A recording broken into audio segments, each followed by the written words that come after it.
ada yang ngajak bermubahalah, ya. Ayo sebutkan doamu apa, doaku apa, siapa yang dipercepat kematiannya. Itu ada Prof. Nanti aku kasih. Ya, yang pertama itu. Yang kedua, kamu layak di gitu. Ini kenapa?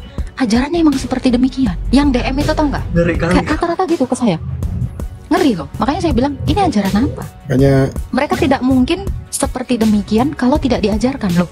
Kristus ngajarin kita memaafkan, mengampuni, mengasihi, bahkan mendoakan ya Prof, bagi musuh kita. Iya, betul. Tapi kenapa mereka malah nyuruh potong-potongan? Nah, mau nanya, Ortodoks itu Katolik atau Protestan? Katolik itu sifat gereja yang artinya universal, ya. Sedangkan Protestan itu disebut oleh orang-orang Katolik Roma karena mereka gerombolan ya dari Martin Luther menolak atas penjualan surat indulgensi 1517. Itu juga disebutkan kok. Itu sejarah memang itu terjadi. Akhirnya mereka menolak ajaran-ajaran misalkan purgatorium dan seterusnya. Makanya mereka yang menolak itu disebut sebagai protes, orang-orang yang protes. Makanya Martin Luther menancapkan ya 95 tesis itu ke gereja. Nah, kalau Ortodoks itu Kristen. Kristen itu kan pengikut Kristus. Nah, sifat gereja itu Katolik. Sifat gereja itu Katolik atau universal. Jadi bukan istilah Katoliknya yang salah ya. Juga bukan gereja Romanya yang salah. Karena para rasul pun ya, Rasul Paulus, Rasul Petrus, Rasul Clement, Rasul Linus ya, uskup pertamanya di gereja Roma, itu ke sana. Dan mereka orang-orang yang diurapi oleh Tuhan. Jadi bukan gereja Romanya yang salah, yang kemudian ada yang hal-hal yang perlu dipelajari. Jadi Katolik ada, jadi Ortodoks pun juga Katolik. Dan tadi ada yang tanya, terus kalau di KTP-nya apa ya? Bisa Kristen, bisa Katolik gitu, karena itu sifat gereja. Iya, soalnya kan saya kan dari gereja GMI juga kan, jadi di kampung aku tuh cuma ada satu gereja Protestan, itu cuma ada GMI. Terus saya keluar kan, pergi ke kota loh, kok sekali pergi ke gereja niatnya tuh pengen ibadah, nggak tahu apa gerejanya, maksudnya ada GMI terus ada gereja yang lainnya gitu kan. Sekali masuk kok beda ini, gimana lagi. Terus kan saya ada yang viral itu kan ke Agatha, pakai dia ibadah itu pakai hijab kalau nggak salah, pakai kerudung. Loh, ini ajaran apa lagi? Terus aku ikutin terus ya kan, jadi pengen kenal gitu kan. Ini ajaran sesat, ini menurut aku ya ajaran sesat, apalagi pikirkan. Soalnya ada juga gereja Advent tuh waktu itu kan, gereja aku juga banyak kan, waktu itu mana ya, di itu gereja di Sawit itu kan, semua itu ada di situ kan, semua gereja kan. Jadi Advent juga nggak boleh makan babi, nggak boleh minum teh, anehnya itu. Jadi pas ke Agatha itu yang viralnya itu, jadi penasaran saya, akhirnya ya udah ngikutin ke Agatha, ini ajaran apa lagi. Iya, abang baca bang yang hijab itu atau tudung ya, baca di 1 Korintus 11 ayat 4 sampai 5. Dan sebenarnya hijab itu bukan ajaran Islam. Islam sendiri itu tidak mengerti makna mereka menggunakan hijab itu untuk apa. Makanya asbabun nuzul turunnya ayat hijab itu dalam surah Al-Ahzab ayat 59, bisa juga dibaca di Bukhari 147 ya. Itu turunnya ayat hijab karena Saudah ketika boker itu diintip buritnya oleh Umar ya. Lalu akhirnya dipaksakan untuk turun ayat itu. Jadi bukan untuk hidup asketis, bukan karena mau membedakan antara istrinya Muhammad dengan orang mukmin dengan orang-orang di luar itu yang adalah budak. Jadi budak di zaman itu bang suka diintip, lagi mandi diintip, lagi berak diintip, makanya aku mengenalmu, dibilang gitu sama Umar si Saudah, padahal Saudah ini istrinya Muhammad, dipikirnya budak mau dicolek-colek gitu. Jadi abang jangan kagetan lihat orang Kristen kok pakai hijab. Justru abang heran kalau lihat Islam pakai hijab. Ini lagi mau boker apa gimana? Gitu ya, bang. Itu yang diungkapkan tadi, kita ungkapkan tadi malam itu ya. Kebohongan yang terus-menerus diulang itu jadi satu kebenaran. Kita jadi ngelihat orang yang pakai jilbab di sekitar kita itu adalah orang yang religius ya, yang taat kepada keislaman. Padahal secara sejarahnya jilbab itu memang adalah pakaian untuk, saya gunakan kata-kata halus ya, pakaian untuk berak. Jadi orang-orang Islam yang dulunya wanita Islam itu boker ke lapangan karena waktu zaman itu belum ada WC ya. Belum ada kloset. Mereka ke lapangan sehingga tadi seperti Ki Ahmad bilang diintip oleh temannya Muhammad si Umar ya. Pelakunya itu Umar. Umar minta ke Muhammad supaya turun ayat hijab. Sehingga setelah Umar minta dikabulkan oleh, saya nggak tahu yang kabulkan ini Allah atau Muhammad. Akhirnya Muhammad mengatakan turun ayat hijab di Al-Ahzab 59 itu apa? Tutupkanlah ya, bentangkanlah penutup ke seluruh badanmu. Badan ya situ. Kenapa badan?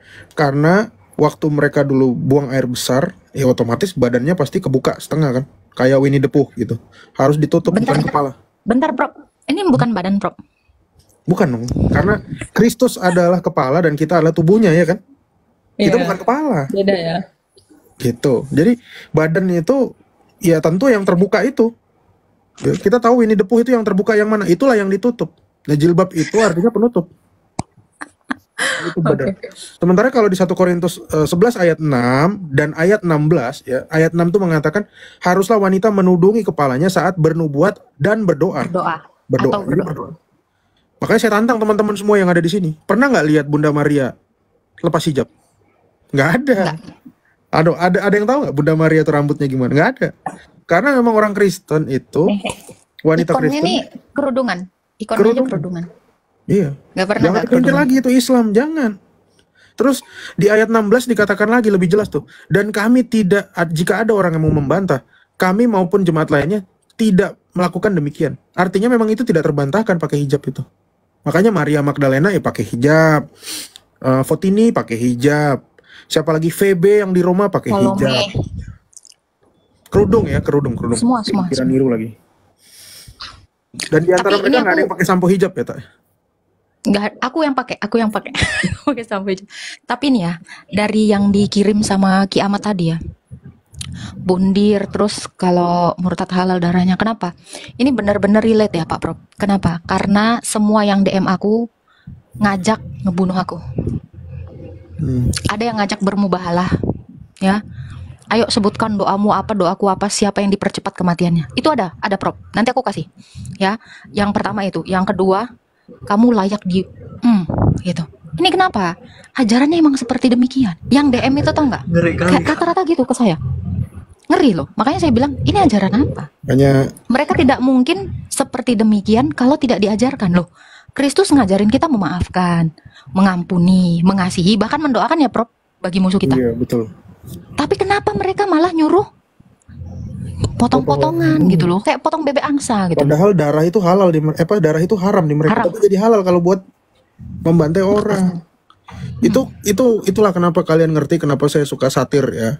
Karena dulu saya ngomong terlalu belak-belakan, terlalu sering dibilangin orang, "Oh, kamu darahmu halal kamu, saya cari kamu Metatron, saya tahu namamu siapa gitu." Begitu. Tapi dengan saya satir ya, yang ngerti kesatiran saya itu pasti punya otak. Nah, Islam saat saya mulai satir, Islam itu sangat amat jarang sudah bilang, "Oh, darah halal." Kenapa? Karena otaknya nggak nyampe mendengar bahasa-bahasa satir itu.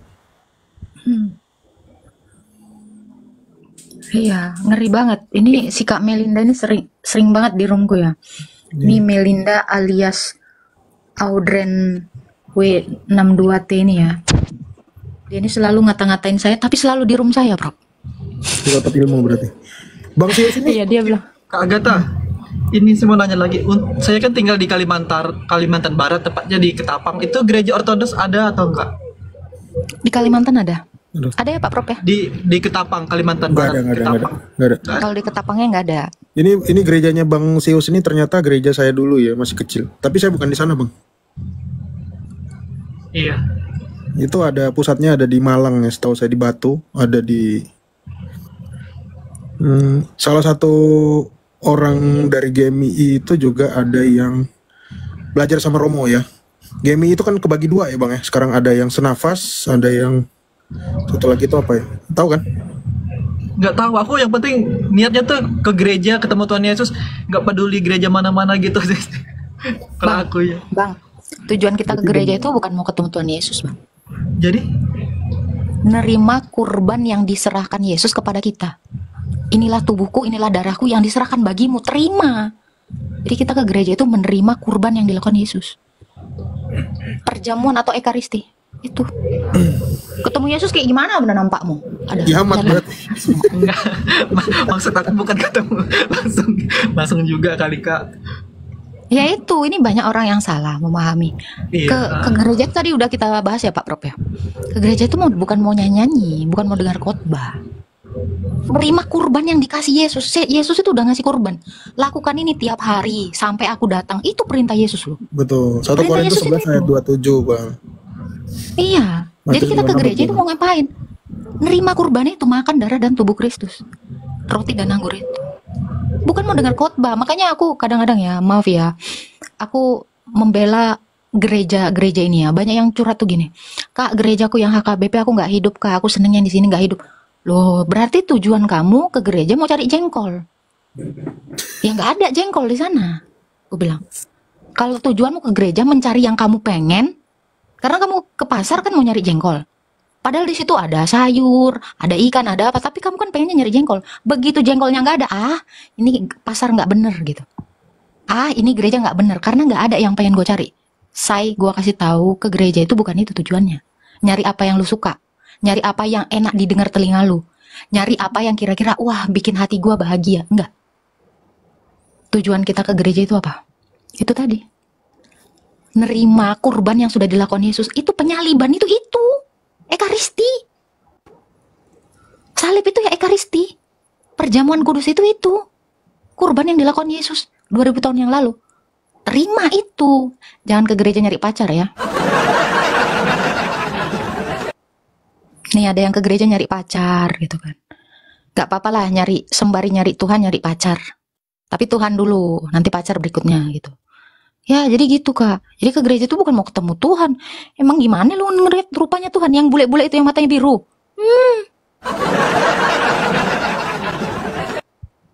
Jadi itu banyak orang yang salah ya untuk hal itu. Gitu Kak. Jadi kita ke sana ke gereja itu. Sebenarnya itu ya Prof ya, kiamat ya. Esensi kita ke gereja itu. Iya. Pengampunan Menerima dosa. pengampunan. Dosa. Dalilnya di Matius 26 ayat 26 sampai 28 dan 1 Korintus 11 ayat 27, 28, 29 tuh. Gitu. Jadi banyak orang yang nggak ngerti esensi dari ke gereja. Makanya aku kasihan ya. Kak aku di HKBP nggak hidup. Gue tabokin lu. Kak aku di GBKP nggak ini. Nggak gitu. Orang kamu nyari yang pengen kamu. Aku lebih hidup di sana enggak. Kristus itu menghidupi setiap gereja. Jadi jangan kamu ngira saya nggak hidup di gereja ini, yang ini nggak mati gitu. Wong Kristus itu menghidupi kita semua kok. Jadi jangan dibilang itu. Terus ada yang bilang gini Prof. Aku kalau ke gereja KBP, gereja nenek-nenek katanya. Gereja bapak-bapak, kakek-kakek ngantuk. Nggak boleh gitu. Nggak boleh. Biar bagaimanapun kita mengenal Kristus dari orang tua kita, walau itu warisan dari nenek kakek kita, bapak ibu kita, nggak boleh. Iya. Tadi Pak Sius tadi cari yang di Kalimantan mana? Barat dia. Kalimantan Barat. Kalbar nggak ada kalau Kalbar. Masih belum ya. Nanti. Adanya di mana, Dik? Coba lihat parokinya, Dik. Kalimantan Selatan ini ya tunjukinnya. Adanya Kalsel, Kalteng, setahu Kaltim. Iya. Ini nih. Ini kok baru dirombak lagi ya webnya ya. Jadinya merah nih. Terus Maksudnya? webnya barusan dirombak ini. Coba deh, kemarin tuh ada yang malsuin soalnya. Coba buka dulu. Soalnya kemarin ada info juga. Oh ini benar. Benar kan? Ya ini benar. Masih harus di ini apa namanya? Supaya nggak geser-geser ininya. Harus aduh lupa aku istilahnya. Nantilah. Jadi kalau di HP responsif gitu. Responsifnya mesti dibenerin. Jadi di HP, di tab, di laptop itu ukurannya itu nggak akan goyang-goyang gitu. Nah ini Kalimantan Selatan ada ya di ini rumahnya boneka ini. Ika Agustin. Kalimantan Selatan juga ada. Kalimantan Timur juga ada. Itu. Ya, ini cari aja sih. Cari aja ini. websitenya. Nah itu. Kemarin ada yang nanya di Maluku belum ada, Maluku terus Papua juga baru satu ya. Tapi kata Kliknya kata episkop kalau mau di ini ya yang di Sorong itu, nanti dari Sorong itu kamu mau di mana nanti dia akan datang gitu. Nah, ini Kak Agatha ya? Bukan. Bukan. Sorry. Yang mana nih? Nanti coba lihat. Pokoknya nggak ada di situ, nggak ada. Nanti ku kirim ya. Nih. Mau lihat Agatha tuh di sini nih.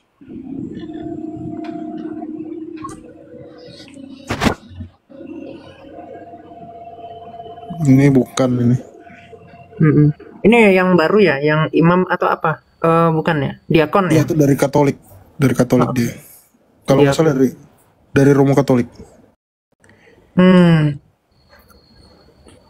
Ya Agatha juga nggak ada di sini. Itu deh, Iya. ada di Ini yang ngambil WA foto tuh, nih, baru Agatha. tak kirim tuh. Agatha yang ngambil foto. Itu ada yang di WA tuh deh. Itu baru Agatha sama Romo tuh. Itu. Jadi kemarin tuh memang sengaja aku bincang-bincang sama episkop. Nanti mau buka juga di Malaysia ya. Jadi kalau ada temen-temen ya yang punya kerinduan ingin buka komunitas di tempatnya tapi jauh banget itu, nanti Romo akan dikirim ke sana. Akan dibukakan komunitas di sana. Nanti dari kalian menjadi perintis gitu.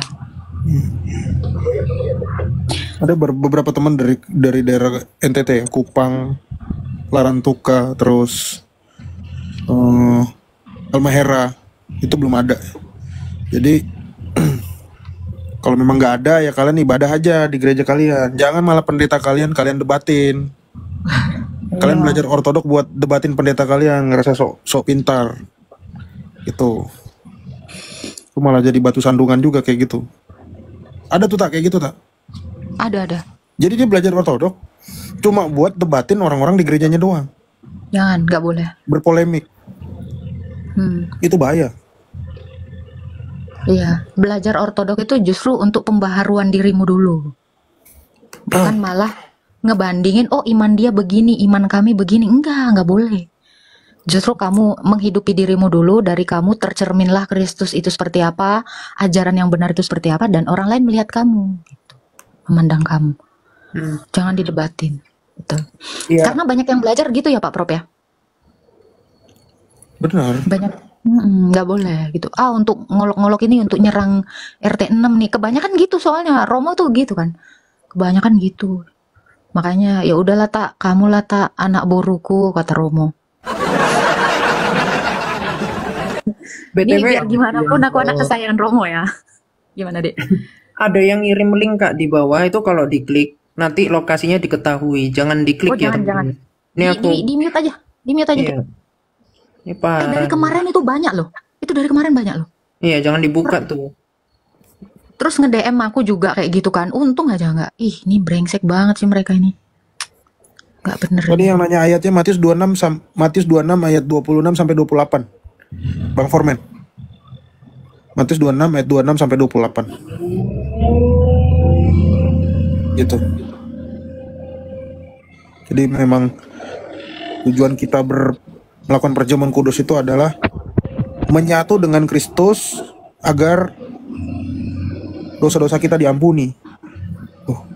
Jadi kalau udah perjamuan kudus itu ya kita udah bersih lagi, udah bersih, putih.